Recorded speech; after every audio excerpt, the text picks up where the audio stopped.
La fin de la crise de l'eau. Le gouvernement uruguayen a officiellement déclaré la fin de la crise de l'eau qui avait sévèrement touché Montevideo et ses environs. Cette crise, provoquée par une sécheresse historique, avait entraîné une salinité élevée de l'eau potable, rendant la consommation dangereuse pour la population. Pour y faire face, le gouvernement a distribué de l'eau minérale subventionnée à plus de 500 000 personnes et a investi dans la construction de nouvelles infrastructures hydrauliques, notamment un barrage et des conduites pour transférer l'eau d'une rivière à une autre. Ces efforts ont permis de surmonter l'une des crises environnementales les plus graves de l'histoire récente du pays, FINUS. Préparation à une nouvelle sécheresse. En prévision d'une nouvelle sécheresse attendue pour septembre 2024, due au phénomène La Niña, le ministère de l'Environnement a déclaré que l'Uruguay est mieux préparé que jamais pour y faire face. Un protocole de gestion des sécheresses est en cours d'élaboration, et une nouvelle usine de traitement de l'eau, située dans le département de San José, est en construction. Cette usine, prévue pour un coût de 200 millions de dollars, vise à traiter l'eau du fleuve La Plata pour assurer un approvisionnement constant en eau potable, Mercopress. Politique monétaire, maintien de la stabilité. Le comité de politique monétaire de la Banque centrale de l'Uruguay, BCU, a décidé de maintenir le taux d'intérêt directeur à 8,5%, poursuivant ainsi une politique monétaire prudente visant à contrôler l'inflation tout en soutenant la croissance économique. Cette décision reflète l'engagement des autorités monétaires à préserver la stabilité économique, alors que le pays continue de se remettre des impacts de la pandémie et de la sécheresse, Mercopress. Une reprise économique en vue. Le Fonds monétaire international, FMI, a publié un rapport optimiste prévoyant une reprise économique de 3,7% pour l'Uruguay en 2024, après une récession causée par des conditions climatiques difficiles.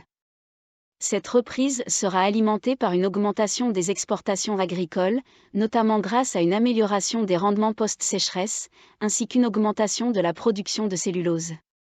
Le FMI a également souligné l'importance de maintenir une politique monétaire vigilante pour garantir la stabilité à long terme, Mercopress. Alerte à la variole du singe. Le ministère de la Santé publique a émis une alerte concernant la variole du singe, Mpox, malgré l'absence de cas signalés en Uruguay. Une surveillance accrue a été mise en place, en particulier pour les troupes de maintien de la paix uruguayennes déployées en République démocratique du Congo, où des cas de Mpox ont été détectés. Les autorités restent vigilantes pour prévenir toute introduction du virus dans le pays, Mercopress. Réouverture de la brasserie FNC.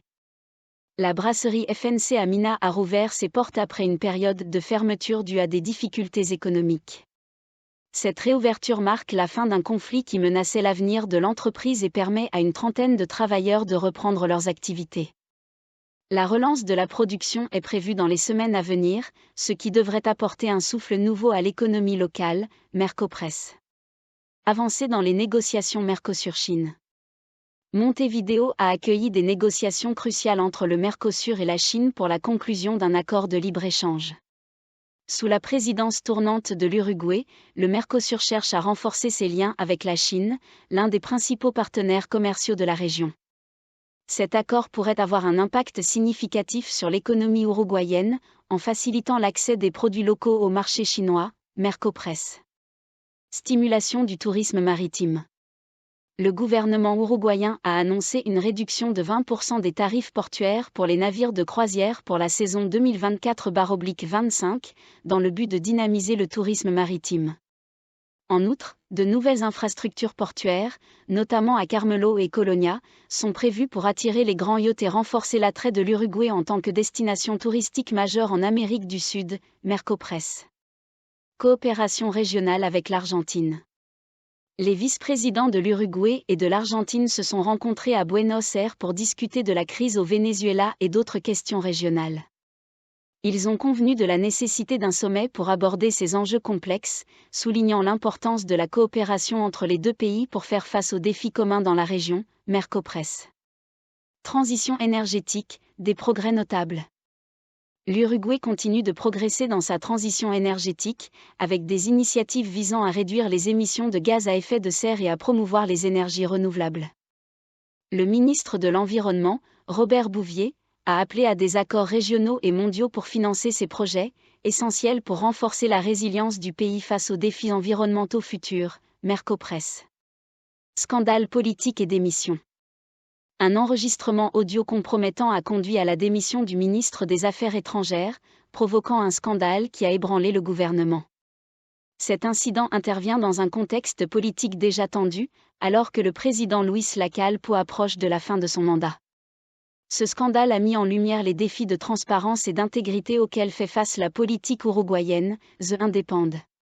Croissance de l'inflation. Le taux d'inflation annuel a atteint 5,45% en juillet, un chiffre qui reste dans la fourchette cible fixée par le gouvernement. Cependant, cette augmentation souligne les défis économiques persistants, notamment en matière de contrôle des prix des biens de consommation. La Banque centrale continue de surveiller de près la situation pour éviter une dérive inflationniste qui pourrait compromettre la reprise économique, Mercopresse. Obstacle dans les négociations Mercosur-UE.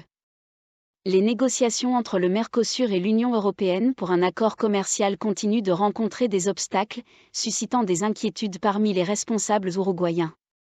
L'avenir des relations économiques avec l'UE reste incertain, mais il est crucial pour le développement du commerce extérieur uruguayen, The Independent. Résilience du secteur agricole. Malgré les difficultés causées par la sécheresse, le secteur agricole uruguayen montre des signes de reprise encourageants, avec des prévisions de récolte meilleures pour les mois à venir. Cette reprise est essentielle pour soutenir la croissance économique globale du pays, qui dépend fortement des exportations agricoles, Mercopresse. Transfert de Luis Suárez, une nouvelle épopée. Le légendaire footballeur uruguayen Luis Suárez a quitté Botafogo pour rejoindre l'Inter Miami, où il retrouvera son ancien coéquipier Lionel Messi. Ce transfert a été largement couvert par les médias et symbolise un nouveau chapitre dans la carrière de Suárez, tout en marquant la fin d'une époque pour le football sud-américain, The Independent.